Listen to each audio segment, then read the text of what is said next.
ಎಷ್ಟು ತೊಂದರೆ ಆಗ್ತಿದೆ ಈ ಒಂದು ಕಾಮಗಾರಿಯಿಂದ? ಸರ್ ಇಲ್ಲಿ ನಮ್ ದಿನನಿತ್ಯ ಓಡಾಡುವಂತ ರಸ್ತೆ ಇದು. ಬೆಳಿಗ್ಗೆ ಎದ್ದು ನೂರಾರು ಜನ ಮಕ್ಕಳು ಶಾಲೆಗೆ ಹೋಗ್ತಾರೆ. ಇಲ್ಲಿ ಹತ್ತಿರದಲ್ಲಿ ಸಪ್ತಗಿರಿ ಹಾಸ್ಪಿಟಲ್ ಇದಾವೆ. ಇದಕ್ಕೆಲ್ಲ ತುಂಬಾ ಅನಾನುಕೂಲ ಆಗ್ತಾ ಇದೆ. ಇವ್ರು ಕಾಮಗಾರಿ ಮಾಡ್ತಾ ಇದ್ರೆ ನಮ್ದೇನ್ ತಕರಾರಿಲ್ಲ.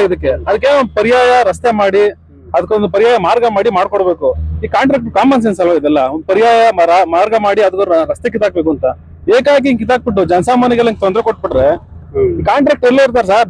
ದಿನನಿತ್ಯ ನಾವಿಲ್ಲ ಅಲ್ಲೂರಲ್ಲಿ ದಿನನಿತ್ಯ ನಾವೇ ರಸ್ತೆಯಲ್ಲಿ ಓಡಾಡೋದು ನಮ್ಗೆ ಗೊತ್ತಿ ಕಷ್ಟ ಇಲ್ಲ. ಬ್ರಿಡ್ಜ್ ಮಾಡಿ ಅಂತ ಯಾರು ಕೂಡ ಅರ್ಜಿ ಹಾಕಿರ್ಲಿಲ್ಲ, ಮನವಿ ಯಾರು ಕೊಟ್ಟಿರ್ಲಿಲ್ಲ. ಸಡನ್ ಆಗಿ ಸ್ಯಾಂಕ್ಷನ್ ಆಯ್ತು, ಮಾಡಿದ್ರು, ಸಂತೋಷ. ಈಗ ಒಂದು ಒಳ್ಳೆ ಕಾರ್ಯ ಆಗ್ತಿದೆ ಆಗ್ಲಿ. ಬಟ್ ಜನಗಳಿಗೆ ಅನಾನುಕೂಲ ಮಾಡ್ಬಿಟ್ಟು ಯಾಕೆ ರಸ್ತೆ ಮಾಡ್ಬೇಕು? ನಮ್ದು ಆಗ್ರಹ ಇಷ್ಟೇ, ಒಂದು ಸರ್ವಿಸ್ ರೋಡ್ ಮಾಡ್ಲಿ, ಸರ್ವಿಸ್ ಮಾಡಿ ಜನಗಳು ಓಡಾಡಕ್ ಗಾಡಿ ಓಡೋ ಜಾಗ ಮಾಡ್ಕೊಡ್ಲಿ. ಜಾಗ ಇಲ್ಲ ಅಂತ ಹೇಳ್ತಾ ಇದಾರೆ ಅವರು. ಒಂದ್ ಗಾಡಿ ಓಡೋ ಜಾಗ ಮಾಡ್ಬೋದು. ಇಲ್ಲಿ ಒಂದ್ ಬೈಕ್ ಹಾಕಿದ್ರೆ ಗಾಡಿ ಓಡಾಡುತ್ತೆ. ಒಂದ್ ಗಾಡಿ ಓಡಾಡೋ ಮಾಡ್ಕೊಟ್ರೆ ಸಾಕು ನಮ್ಗೆ. ನಾವೇ ಪೂರ್ವ ರಸ್ತೆ ಇಮಿಡಿಯೇಟ್ ಮಾಡಿ ಅಂತ ಕೇಳಲ್ಲ ಅವ್ರನ್ನ. ಒಂದ್ ಗಾಡಿ ಓಡೋ ಜಾಗ ಮಾಡ್ಕೊಡ್ಲಿ ಅಷ್ಟೇ. ಈಗ ನಾವು 1 ಅವರ್ ಆಯ್ತು ಇಲ್ಲಿ ಬಂದು ಕಾಂಟ್ರಾಕ್ಟರ್ ಫೋನ್ ಮಾಡಿದ್ವಿ. ಅವ್ರಿಂದ ಅರ್ಧ ಗಂಟೆ 1 ಅವರ್ ಅಂತ ಮುಂದೂಡ್ತಾ ಇದಾರೆ. ಈಗಾಗಲೇ 3-4 ಸರಿ ಬಂದು ಆಗ್ರಹ ಮಾಡ್ತಾ ಇದ್ದೀವಿ. ಇದುವರೆಗೆ ಏನೋ ಕ್ರಮ ಕೈಗೊಂಡಿಲ್ಲ ಅವರು.